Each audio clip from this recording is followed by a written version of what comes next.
앞에 있는 제목이 있습니다. 시작. 나의 특별한, 한 번 더, 나의 특별한 소유. 아멘입니다. 자, 여러분들, 아까도 제가 말씀을 드렸지만 어려워지면 우리 계속 사도행전에 봐왔던 것처럼 죽음의 광풍, 우리를 죽음의 위기로 몰아가는 이 죽음의 광풍이 불어오면 그때야 비로소 자신의 영적인 상태가 드러납니다. 드러나지 않을 수가 없어요. 내가 믿음이 있는지 믿음이 없는지 뿐만 아니라 더 나아가서 진짜와 가짜가 드러납니다. 오늘 본문 말씀에 이 죽음의 광풍이 대한민국을 짓고, 그러니까 이스라엘 땅에 있는 것이지만 그 이스라엘 통해서 오늘 우리의 현 상황, 나와 우리 가정과 교회를 또 나라와 민족을 보기를 원하는데, 죽음의 광풍이 불어오자 이 한국 땅 가운데 진짜와 가짜가 지금 드러나고 있는 그 현실을 오늘 이 말라기에서 말씀을 통해서 함께 보기를 원합니다. 여러분, 진짜들은 위기가 찾아오면, 갑자기 재난이 오면 자기를 점검합니다. 뭐라고요? 진짜들은 자기를 점검합니다. 그리고 자기의 죄를 보고 회개하는 시간을 갖습니다. 아멘이죠? 여러분 하고 계시죠? 그리고 더 나아가서 하나님과 나 사이의 그 관계를 점검합니다. 재난이 심하면 심할수록, 위기가 더 아주 강도가 심해지면 심해질수록 그 사람은 골방에서 주님과의 만남과 교제를 포기하지 아니하고 더 하나님을 의지하기 위해서 기도하는 자, 이것이 바로 진짜입니다. 진짜들은 이런 삶을 살지만, 그러나 가짜들은 이 마음 안에 있는 그 악이 밖으로 튀어나옵니다. 아무리 감추려고 해도 그들의 악함이 이때 완전히 밖으로 튀어나와서 하나님을 향하여서 대적하는 말, 이 악한 말들을 서슴없이 하게 됩니다. 그러면서도 자기가 죄인인지를 깨닫지 못해요. 자, 그런데 문제는, 잘 들어보세요. 그런데 문제는 교회 밖에 그 가짜들, 교회 밖에만 가짜가 있는 것이 아니라 교회 안에 가짜가 있다는 것입니다. 이게 제 얘기가 아니라 우리 주님께서 말씀하신 거예요. 우리 주님께서 말씀하신 그 비유 알지 않습니까? 그림이 있나? 제가 우리 아이들을 위해서, 자, 4가지 밭이 있어요. 교회에서 말씀을 들을 때 4가지 밭을 가진 사람들이 교회에 있는데, 길가, 돌밭, 길가, 길, 돌, 가시떨기의 밭이 있지만 옥토밭, 이 4가지 밭이 있다는 얘기는 무슨 얘기냐면, 하나님의 말씀이 지금 이 시간 선포돼도 진짜들은 옥토와 같아서 하나님의 말씀이 선포될 때 그 하나님의 말씀을 생명으로 받아들이고 그 하나님의 말씀에 순종해서 살려고 해요. 그러나 가짜들은 이유가 많아요. 변명을 얼마나 많이 하는지 모릅니다. 너무 어려워, 지금 시국이 어려워, 힘들어, 몸이 힘들어, 사업이 망했어, 이런저런 이유와 변명을 대서라도 결코 하나님께 예비하거나 기도하는 삶을 살지 않는다는 것입니다. 그렇죠? 자, 문제는 교회 안에 옥토만 있는 것이 아니라 이 3가지 밭, 길, 돌, 가시떨기의 밭이 있다라는 거예요. 이 3가지 밭은 아무리 말씀을 들어도 열매가 없어요. 말씀을 듣는 것처럼 보여요. 말씀을 듣는 것처럼 보이고 말씀의 은혜 받는 것처럼 보이고 그런 척할 수 있어요. 그러나 열매로 그들을 알지니 절대 삶에서 열매가 맺혀지지 않습니다. 열매를 보면, 아, 저 사람이 가짜일 수 있겠구나, 아니면 가짜구나, 이런 것들을 우리가 열매를 통해서 확인을 할 수 있다고 하는 것입니다. 하나 더 하면 우리 천국 비유 있지 않습니까? 여러분 그림 보시면 제일 앞에 있는 게 가라지, 보리, 그리고 밀이에요. 언뜻 보면 똑같아요. 저게 가라지인지 밀인지 보리인지 구분이 잘 안 가요. 색깔도 비슷하고 모양도 비슷해서 전문가가 아니면 저게 가라지인지 보리인지 잘 모른단 말이죠. 마찬가지로 이 얘기는 뭐냐 하면, 교회 안에 알곡만 여러분 존재하지 않습니다. 교회 안에 가라지가 있다는 것입니다. 여러분 제 말 들리죠? 야, 마스크 쓰고 그 더운 공기 마시면서 쉽지 않아요. 혹시 확진자 있습니까? 여러분, 교회 안에 가라지가 있는 거예요. 그런데 이 교회 안에 가라지가 성도들 중에서 가라지가 있을 수도 있지만 목사님들 중에서 가라지가 있을 수 있습니다. 더 나아가서 교회 재직인데 재직 중에서 가라지가 충분히 있을 수 있다고 하는 것입니다. 자, 그런데 더 큰 문제는 뭐냐면, 잘 들으셔야 돼요. 더 큰 문제는 뭐냐면, 본인이 하나님의 자녀 맞아요. 알고 맞아요. 그런데 이 가라지들이 하는 그 악인의 형통을 보고 부러워하면서 속임을 당하여 가라지처럼 살고 있는 사람들이 있다는 거예요. 알고 김에도 불구하고. 그런 사람들이 바로 어리석은 자라는 거예요. 자, 그런 사람이 있다고 하면 속히 돌아오기를 축복합니다. 자, 여러분 잘 들어보세요. 오늘 이렇게 말씀을 여러분 풀어갈 때 잘 한번 보셔야 돼요. 교회 안에 있는 가라지들이 지금 오늘 이 현실에 뭐라고 얘기하는지를 그들이 얘기를 들어보면서 우리 한국 교회를 한번 진단해 보기를 원합니다. 자, 교회 안에 가라지들이 뭐라고 말하는지 본문을 통해서 보기를 원합니다. 앞에 있습니다. 자, 우리 13절 말씀 있습니다. 시작. 여호와가 이르노라, 너희가 완악한 말로 나를 대적하고도 이르기를 우리가 무슨 말로 주를 대적하나였나이까 하는도다. 아멘. 자, 교회 안에 가짜들, 교회 안에 가라지들이 이렇게 얘기를 하는 것입니다. 이 완악한 자 많이 들어봤죠? 바로가 완악한 자, 마음이 강팍한 자, 마음이 굳은 자예요. 이 사람이 회개할 수 있을까요? 회개하는 척 하겠죠.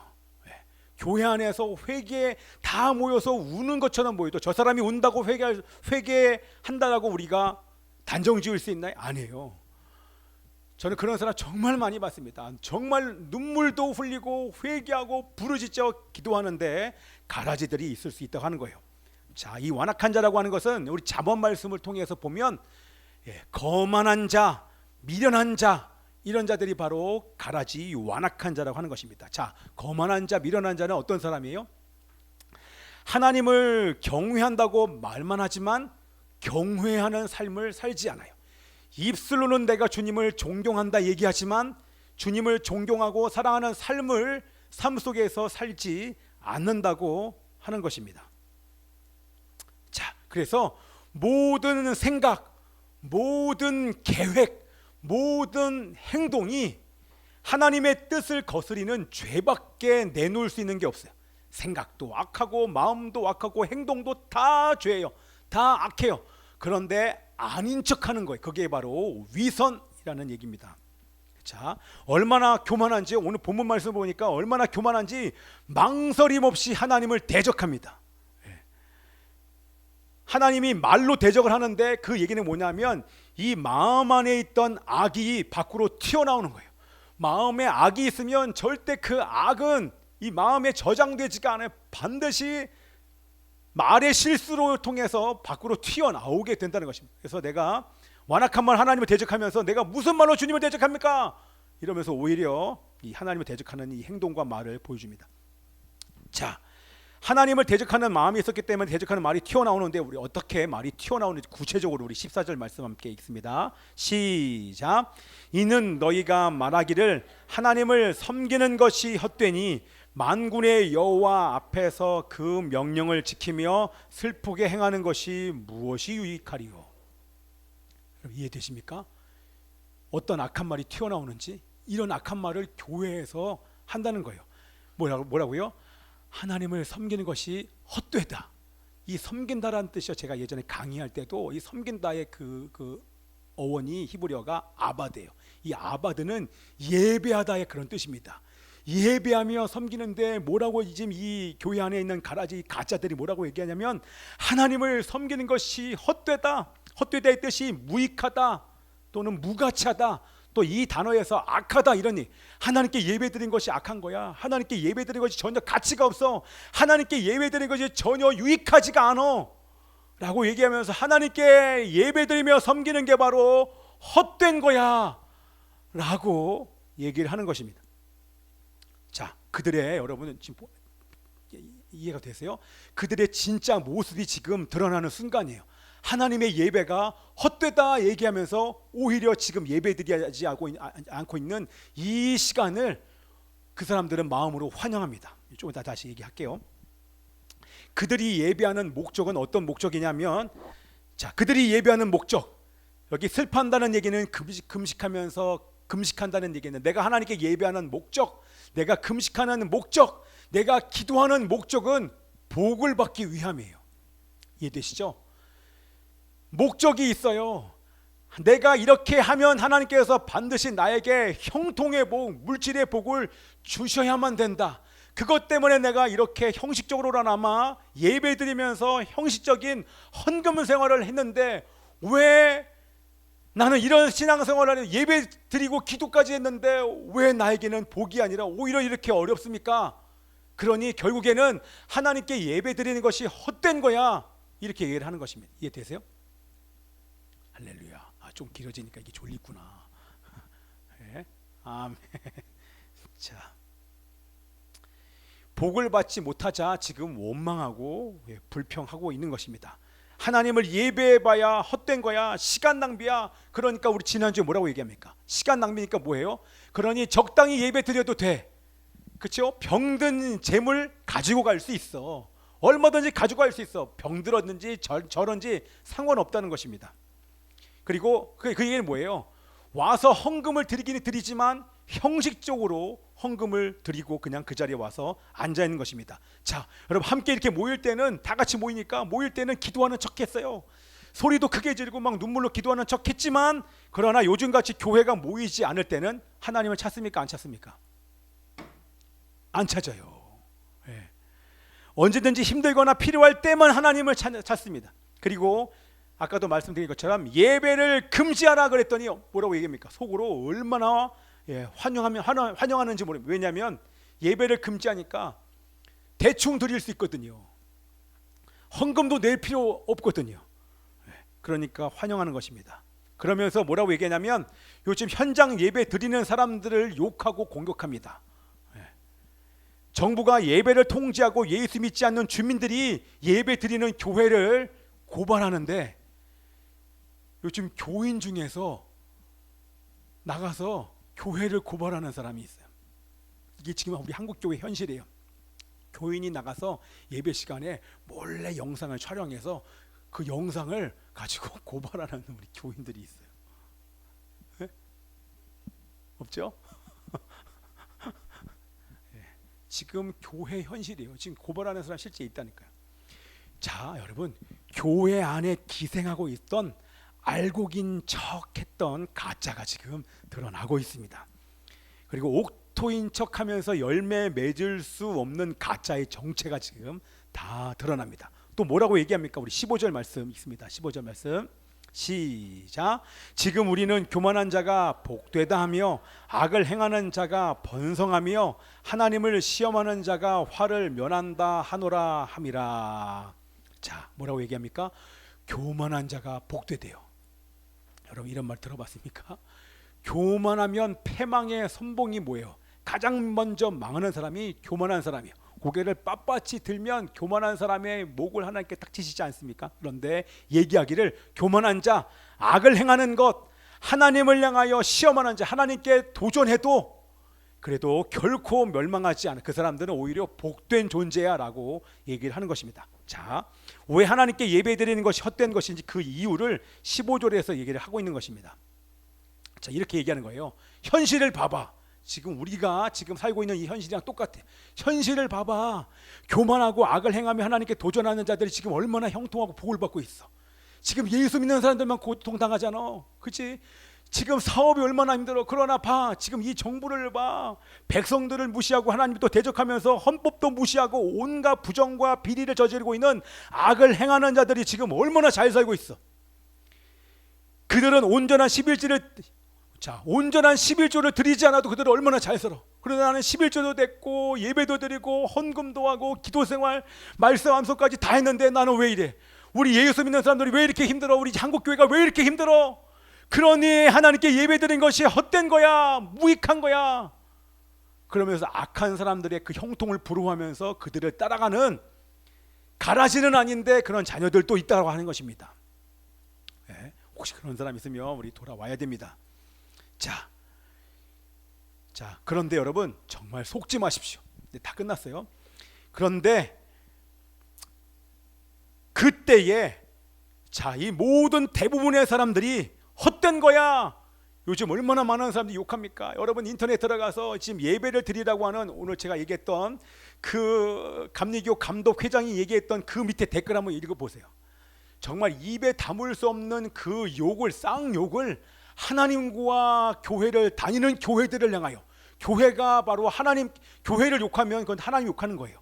교회가 욕을 엄청나게 먹고 있고 하나님도 거기에 하나님이라고 적지 않고 하나 아니면 나님 하나 이러면서 욕을 엄청나게 하고 있습니다.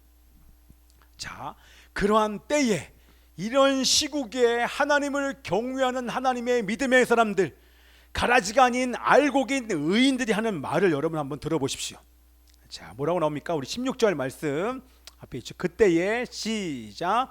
그때에 여호와를 경외하는 자들이 피차에 말하매 여호와께서 그것을 분명히 들으시고 여호와는 경외하는 자와 그 이름을 존중히 여기는 자를 위하여 여호와 앞에 있는 기념책에 기록하셨느니라. 아멘. 예, 그때가 언제입니까? 지금이랑 똑같습니다. 대다수의 예수 믿지 않는 사람들과 믿는 척하면서 교회 안에 있는 많은 가라지들이 하나님을 예배하며 섬기는 것이 헛된 거야 라고 말하면서 하나님을 대적하고 있는 그때에, 바로 그때에 소수의 남은 자들이 지금 어떻게 얘기합니까? 소수의 남은 자들이 지금 거기 뭐라고 나왔어요? 말씀에 피차가 나와 있죠. 피차가 뭐예요? 피차가 무슨 말이에요? 피차 말한다는 말이 무슨 말이에요? 모였다는 얘기예요. 모여서 지금 서로 교제하고 있다는 얘기를 하는 것입니다. 지금 이 어려운, 그렇게 환난할 때에 교회가 핍박을 당하는 그때에 믿음의 사람들이 지금 함께 모였어요. 그러면서 믿음의 말을 서로 주고받는 것입니다. 아멘이죠? 자, 그런데 여기에 뭐라고 나오냐면 그 환난의 때에 어려운 핍박의 시기에 믿는 사람, 하나님을 경외하는 사람들이 하나님을 경외하였다. 그리고 모든 사람들이 하나님의 이름을 망령되게 일컬을 그때에 하나님의 이름을 존중하였다. 이렇게 얘기하는 것입니다. 무슨 얘기예요? 그들의 삶을 제가 풀어서 얘기를 하면 욕먹는 이런 시국에 대한민국에 있는 한국의 교인들 중에서 하나님께서 남겨주신 렘넌트들이 이러한 삶을 산다는 것입니다. 모여 욕먹어도 모여서 생명과 같은 예배를 드리고 있다는 것입니다. 아멘. 하나님의 말씀대로 살려고 몸부림친다는 것입니다.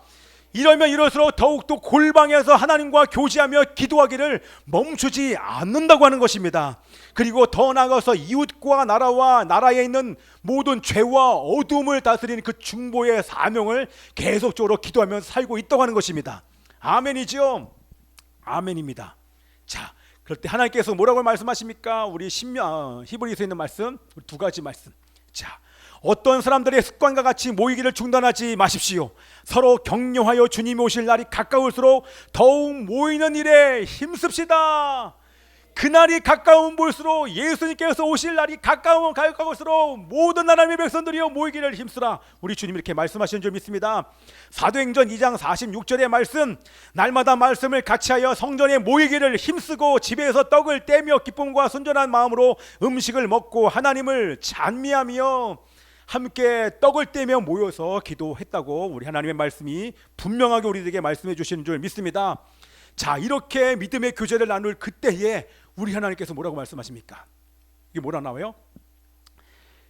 내가 여호와께서 그것을 분명히 들으시고 여호와께서 그들이 말하는 그 믿음의 교제하는 말들을 내가 분명히 들으시고 하나님께서 듣고 계시는 줄 믿습니다. 아멘. 듣고 계실 뿐만 아니라 결코 잊지 않고 보상하시기 위해서 기념책에 기록하십니다. 이거는 생명책과 다른 것입니다. 무슨 얘기예요? 기념책은 여러분들이 지금 이런 어려운 시기에 서로 믿음의 말을 한 그런 말들을, 그리고 여러분을 향한 보상해 주시기, 보상을 위해서 기념책에 기록하는 거예요. 다 기록했다가 여러분들이 마지막 그날 여러분들이 행했던 모든 일에 대해서 낱낱이 사람들한테 자랑하면서 여러분을 보상해 주시고 상을 주시기 위해서 기념책에 기록을 해 주시는 것입니다. 뿐만 아니라 하나님께서 축복을 해 주십니다. 어떤 축복을 해 주십니까? 우리 17절 18절 말씀 있습니다. 우리 큰 소리 앞에 보고 시작. 만군의 여호와가 이르노라. 내가 정한 날에 그들을 나의 특별한 소유로 삼을 것이요 또 사람이 자기를 섬기는 아들을 아낌없이 내가 그들을 아끼리니 그때 너희가 돌아와서 의인과 악인을 분별하고 하나님을 섬기는 자와 섬기지 아니하는 자를 분별하리라. 아멘. 18절과 연결해서 4장으로 다음 주에 넘어가겠고요. 오늘 남은 자들이 받을 축복이 뭡니까? 남은 자들이 받을 축복이 뭐냐면 15절에 악하고 교만한 자들이 15절에 뭐라고 나왔어요? 교만한 자가 복있다. 악을 행하며 하나님께 도전한 자들은 오히려 형통하다. 그렇게 얘기했는데 그 모든 것을 뒤집으면서 하나님께서 아니다. 너희들이 그렇게 악하게 말한 가짜들이 말한 그 모든 악한 말들은 다 틀린 것이다. 이렇게 말씀을 우리 17절에 하시는 것입니다. 할렐루야. 하나님은 살아계십니다. 모든 것을 감찰하고 계십니다. 아멘. 악인들이 계속 형통하도록 방치하지 않으십니다. 하나님을 대적하는 자들이 교만하고 건방지게 살며 악을 행하도록 방치하지 않고 지금도 심판하고 계시는 줄 믿습니다. 그러나 종말의 때 반드시 그들을 심판할 것임을 믿습니다. 자, 지금 악인들이 받고 있는 심판이 뭡니까? 겉으로 볼 때는 형통한 것 같고 지금 잘 나가고 권력을 휘두르면서 아무 일도 없는 것처럼 보이지만 저를 보세요. 인터넷 성도들이요, 저를 보세요. 눈 뜨고 잘 보세요. 네? 지금 여러 번 얘기하는 거예요. 뭐예요? 지금 그들을 향한 심판이 뭡니까? 겉으로 볼 때는 아쉬운 게 하나도 없어요. 있는 것 다 있어요. 돈도 있고 권력도 있고 다 있고 명예도 다 있어요. 그러나 하나님께서 그들을 어떻게 심판하십니까? 그들의 마음 안에 있는 평안을 가져가 버리십니다. 마음의 평안이 없으니까 돈으로도 이 마음의 평안, 이 마음 안에 있는 두려움과 이 불안한 마음이 해결이 안 돼요. 돈으로도 안 돼요. 권력으로도 안 돼요. 그러니까 뭘 해야 돼요? 음란으로 살며 결국에는 자기 목숨을 끊는 일들이 계속해서 나타날 수밖에 없는 것은 하나님께서 그 마음 안에 이 평안을 가져가시고 마음의 두려움과 불안만 남아있기 때문에 그런 것입니다. 늘 고통 가운데 편안한 날이 없어요. 이것이 바로 심판인 것입니다. 그러나 우리는 어떻습니까? 돈 없어요. 능력도 없어요. 권세도 없어요. 가진 거 아무것도 없어요. 그런데 예수님이 있어요. 그러면 다 없어도 예수 믿는 사람은 지금 우리 가운데 아무리 이렇게 이 시국의 나라가 어려워도 우리는 우리 마음속에 평안을 누리고 있는 줄 믿습니다. 아멘입니다. 그러나 여기서 끝나지 않아요. 지금도 이 땅 가운데서 비참한 삶을 살 뿐만 아니라 종말의 날, 여기서 말하는 그 정한 날이 뭐예요? 종말의 날, 선악간의 선악을 심판하는 그 날이 되면 우리는 하나님과 함께 영생으로 들어갑니다. 지금도 영생이지만 영원한 생명이 실질적으로 펼쳐집니다. 그러나 악인들은, 교회 안에 있는 가라지들은, 가짜들은 어떻게 됩니까? 영벌에 들어갑니다. 영벌입니다. 영벌이 뭐예요? 영원한 벌받는, 영원히 끊임없이 계속 벌받는 지옥에 간다고 하는 것입니다. 아멘입니다. 그러나 죽음의 광풍이 불어오는 이 고난의 때에 마음을 지키며 믿음을 지킨 의인들은 하나님께서 뭐라고 말씀하십니까? 오늘 제목입니다. 내가 그렇게 믿음과 마음을 지킨 너희들은 내가 하나님의 특별한 소유로 내가 삼겠다. 여러분, 저는 아침에 심장 터지는 줄 알았어요. 내가 너희를 특별한 소유로 삼겠다. 할렐루야. 여러분, 특별한 소유는 뭡니까? 너는 택한 족속이요, 하나님의 소유된 백성. 하나님의 소유된 백성, 베드로전서 2장 9절에 있는 그 말씀과 똑같은 것입니다. 뭐예요? 이것은 말라기 시대의 예언이에요. 뭐라고 예언하는 것입니까? 신약 성도들을 내가 그렇게 하나님의 특별한 소유로 삼을 것이다 라고 했던 그 예언이 예수님을 통해서 이루어진 줄 믿습니다. 구약의 시대에는 이스라엘이 하나님의 특별한 소유요, 특별한 선택된 백성이었어요. 그러나 영적인 이스라엘에 있는 신약 시대에는 교회 성도들이 바로 특별한 하나님의 소유가 될 것을 말씀하신 것입니다. 아멘이죠? 그런데 그것이 예수님을 통해서 분명히 이루어진 줄 믿습니다. 아멘. 하나님께서 우리를 얼마나 소중히 여기시는지, 소중아, 하나님께서 얼마나 우리를 소중히 여기시는지, 특별히 여기시는지를 우리 가운데 보여주셨습니다. 아멘이죠? 우리는 이미 그것을 봤습니다. 구약시대 사람들은 못 봤어요. 그런데 우리는 봤어. 우리는 봤어요. 어떻게 봤습니까? 여러분이 얼마나 하나님의 특별한 소유요, 소중한 존재인지 여러분 아십니까?